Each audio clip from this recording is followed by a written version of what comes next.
Sahabat, jumpa lagi dengan catatan hukum. Setelah saya merilis video sebelumnya terkait pemakzulan atau terkait dugaan penghasutan makar terhadap pemerintahan, saya coba kembali untuk menyimak video yang beredar di kanal YouTube terutama, yang berisi acara yang digelar oleh para pengamat dengan tajuk Halal Bihalal Pengamat, dengan judul di bawahnya mengatakan sebelum pengamat ditertibkan. Sedikit berbeda dengan kesimpulan saya dengan video sebelumnya. Saya amati betul dari awal acara tersebut dibuka oleh moderator, MC, kemudian pembicara pertama, pembicara kedua, ketiga, dan berikutnya, sampai penutup yang disampaikan oleh Profesor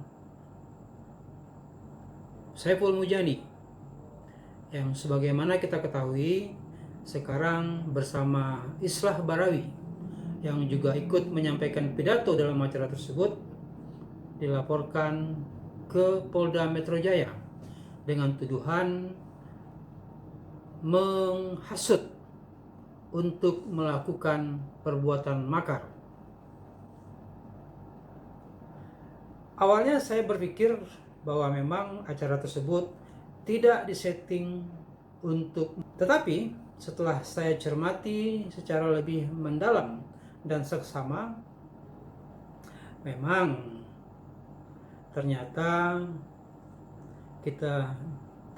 bila kita ikuti prosesnya, semangat dari pidato-pidato yang disampaikan oleh para pengamat tersebut berakhir dengan sebuah benang merah, yaitu bagaimana caranya menurunkan atau menjatuhkan Presiden Prabowo dari jabatannya sebagai kepala pemerintahan, sebagai kepala negara, atau sebagai presiden saat ini. Mengapa? Karena memang menurut para pengamat tersebut, sebagaimana yang disampaikan oleh Saiful Mujani misalnya, bahwa presiden tidak lagi presidensial. Kalau dalam bahasa yang disampaikan oleh Ferry Amsari, pakar hukum tata negara, di hari pertama saja Prabowo menjabat sebagai presiden, dia telah melanggar konstitusi, yaitu dengan menunjuk Mayor Teddy, seorang tentara aktif, menjadi sekretaris kabinet. Dan ini melabrak konstitusi menurut Ferry Amsari. Nah, sahabat semua, saya pun juga mencoba mencermati beberapa pengamat lainnya yang ikut menyampaikan pidato atau pendapatnya. Saya mulai dari Islah Barawi. Islah Barawi bahkan tegas mengatakan bahwa seluruh permasalahan pemerintahan, ketatanegaraan, dan berbagai persoalan yang diperkeluhkan oleh publik saat ini hanya ada satu solusi, yaitu Prabowo harus dijatuhkan atau Prabowo harus diturunkan. Nah, berikutnya pengamat atau Almas menyampaikan kekhawatirannya, kalau Prabowo kemudian diturunkan dari jabatannya sebagai presiden, apakah tidak akan menimbulkan dilema lain, yaitu naiknya Gibran sebagai presiden menggantikan Prabowo. Dan itu yang sangat dia takutkan. Jadi Almas mengatakan bukan tidak mau bukan tidak setuju bahwa Prabowo harus turun dari jabatannya sebagai presiden. Tapi kalau yang menggantikannya adalah Gibran Rakabuming nanti sesuai dengan konstitusi, maka ini akan memunculkan masalah baru menurut Almas. Nah, dari dua pembicara tersebut nampak jelas bahwa memang semangat dari pertemuan tersebut adalah bagaimana Prabowo dapat diturunkan dari jabatannya sebagai presiden saat ini, sahabat semua. Nah, pembicara berikutnya yaitu Ferry Amsari selaku pakar hukum tata negara menawarkan solusi yang konstitusional, yaitu dengan impeachment atau dengan pemakzulan yang memang diatur secara tegas dalam Undang-Undang Dasar 1945, terutama pasal 7A dan pasal 7B, sahabat semua. Yang digarisbawahi oleh Ferry Amsari adalah tidak perlu khawatir karena pemakzulan tersebut dapat dilakukan terhadap kedua-duanya, baik terhadap Prabowo selaku presiden maupun terhadap Gibran selaku wakil presiden. Nah, jadi secara tidak langsung Ferry Amsari menawarkan jalan pemakzulan tersebut dilakukan terhadap kedua-duanya secara konstitusional. Nah, sahabat, inilah yang kemudian dilanjutkan oleh Profesor Saiful Mujani. Saiful Mujani menyampaikan, itu tidak mungkin menurutnya. Kenapa? Karena jelas bahwa proses pemakzulan sebagaimana yang disampaikan oleh Ferry Amsari tersebut itu tentu saja sangat bergantung kepada keinginan, kemauan, dan niat baik dari legislasi, dari parlemen, sahabat semua.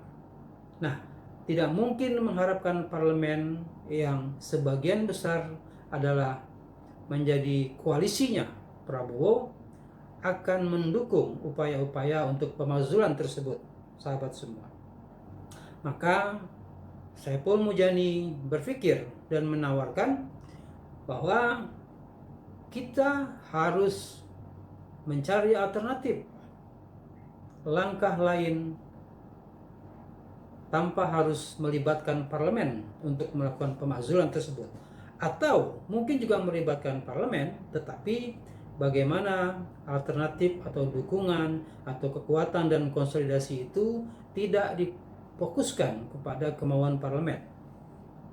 Saiful Mujani mencontohkan bahwa reformasi 98 terjadi bukan melalui parlemen, bukan melalui proses pemakzulan, tetapi memang bagaimana gelombang massa, mahasiswa dan rakyat bergerak untuk menjatuhkan otoritarian Presiden Soeharto ketika itu. Nah, sahabat semua, itu yang sebetulnya memang kemudian dijadikan pemikiran alternatif oleh Saiful Mujani. Nah, pertanyaannya kemudian, apakah alternatif langkah yang disampaikan oleh Profesor Saiful Mujani itu bukanlah upaya makar? Atau tidakkah itu merupakan tindakan penghasutan untuk menggulingkan pemerintahan yang sah?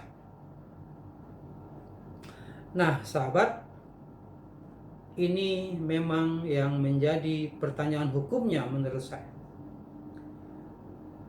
Tetapi kalau kita mengacu kepada kejadian pada tahun 98 lalu misalnya, memang sama sekali tidak ada kesimpulan bahwa itu adalah sebuah tindakan makar yang terjadi ketika mahasiswa menduduki gedung DPR, ketika massa bergerak mendesak pemerintah Presiden Soeharto untuk turun, dan pada akhirnya kemudian Soeharto menyatakan mundur dari jabatannya selaku Presiden Republik Indonesia.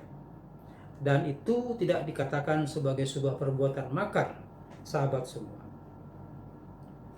Nah, kalau sekarang ternyata atas ucapan-ucapan yang disampaikan oleh Profesor Saiful Mujani tersebut, atau memang juga yang disampaikan oleh Islah Barawi, seorang pengamat teroris, yang memang jelas-jelas mengatakan bahwa tidak ada jalan lain untuk menyelesaikan permasalahan bangsa ini selain menurunkan Prabowo dari jabatannya selaku presiden. Nah, pertanyaannya, apakah itu juga dapat disimpulkan sebagai upaya untuk menghasut atau sebagai upaya untuk menggerakkan perbuatan makar, sahabat semua? Namun apapun itu, dinamika demokrasi, dinamika politik yang berkembang saat ini, menurut saya harus disikapi secara arif dan bijaksana oleh pemerintah. Jadi kuncinya adalah apabila ada koreksi yang mendalam, ada koreksi atau evaluasi yang menyeluruh dari apa-apa yang disampaikan oleh para pengamat tersebut, atau paling tidak adanya dialog yang dialogis dan interaktif untuk memberikan ruang kepada upaya-upaya untuk perbaikan pemerintahan, barangkali itu bisa menjadi alternatif yang positif untuk menjadi solusi agar upaya-upaya kekerasan sebagaimana makar dan lain sebagainya tidak akan terjadi, sahabat semua. Nah, demikian catatan hukum kita. Silakan kalau ada pendapat lain, ada komentar yang sahabat ingin sampaikan, tuliskan di kolom komentar. Terima kasih sudah menyaksikan catatan hukum.